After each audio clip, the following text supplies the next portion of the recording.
लोगों की राय ली गई, जो सभी कानून विशेषज्ञ हैं उन लोगों की राय ली गई, जो कानून से जुड़े हुए महत्वपूर्ण पदों पर बैठे हुए लोग हैं उनसे राय मशविरा लिया गया।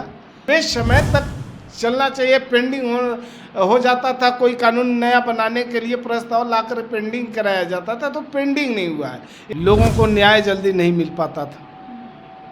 जिस आशा और विश्वास के साथ लोग मुकदमों में जाते थे और न्यायालय में न्याय के लिए गुहार लगाते थे, तो केस के पेंडिंग हो जाने के वजह से लोगों को जल्दी न्याय नहीं मिल पाता था। उसमें जो पहले आईपीसी के धारा में जैसे 302 था, तो अभी वो 103 आईपीसी के सेक्शन धारा 103 में अब माना, उसमें जनता को कैसे जल्दी न्याय मिले और कैसे वो आसान हो न्याय देने में और न्याय लेने में।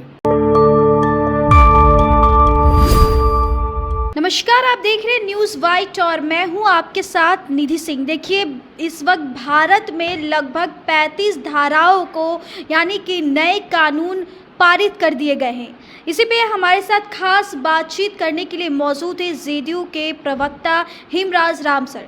तो सर, जो 35 धाराएं डिफरेंट कर दिए गए हैं, नए लागू किए गए हैं, क्या कहेंगे इस पे? देखिए, दरअसल इसके पीछे उद्देश्य यही था कि अभी आपने देखा रिजल्ट में कि बहुत सारे केस पेंडिंग कोर्ट में, और जिसके कारण लोगों को न्याय जल्दी नहीं मिल पाता था। जिस आशा और विश्वास के साथ लोग मुकदमों में जाते थे और न्यायालय में न्याय के लिए गुहार लगाते थे, तो केस के पेंडिंग हो जाने के वजह से लोगों को जल्दी न्याय नहीं मिल पाता था।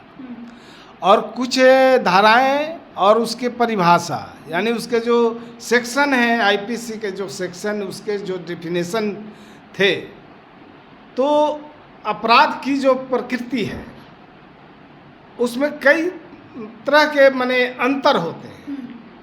तो उस अंतर को स्पष्ट करके जहां उसको उचित सेक्शन लगना चाहिए, उस चीज़ को उस रूप में परिवर्तित किया गया है।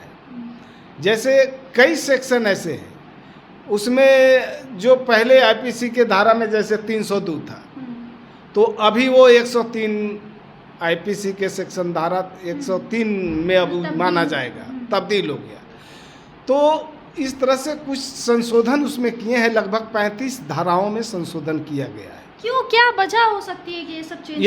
ये इसके पीछे यही कारण है कि उसके डिफिनीशन को क्लियर किया गया है। जो डिफिनीशन है सेक्शन के, उस डिफिनीशन को क्लियर किया गया है। और दूसरा कि जो उसमें जो उसके जो प्रक्रिया थी, तो उसमें साक्ष्य अधिनियम में भी और माने 3 तरह के कानून में परिवर्तन किए गए हैं।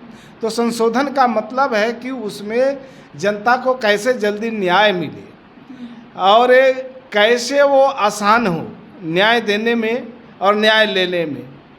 तो इस सारी बातों को ध्यान में रखकर इस तरह का संशोधन किया गया। और संशोधन से पहले सभी लोगों की राय ली गई, जो सभी कानून विशेषज्ञ हैं उन लोगों की राय ली गई, जो कानून से जुड़े हुए महत्वपूर्ण पदों पर बैठे हुए लोग हैं उनसे राय मशविरा लिया गया।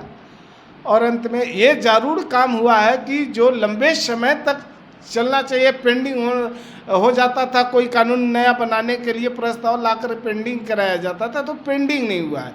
ये काम जल्दी में हो गया है, समय पर हो गया है, परिवर्तित हो गया है, संशोधन हो गया है। तो इसको अच्छा मानना चाहिए।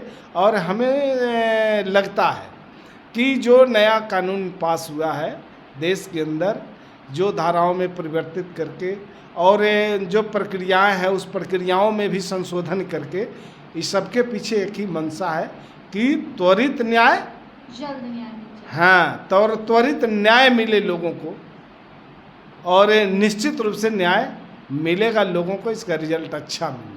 चलिए, तो यह थी हमारे साथ खास बातचीत करने के लिए जेडीयू के प्रवक्ता हिमराज राम सर, और जो कि इन्होंने जो नए कानून बनाए गए हैं, जो 35 धाराएं थे उनमें चेंजेस कर दिए गए थे, आखिर क्या थी इसकी वजह। तो आप हमारे चैनल को देखने के लिए हमारे चैनल को सब्सक्राइब कर ले, वीडियो को ज़्यादा से ज़्यादा शेयर करें।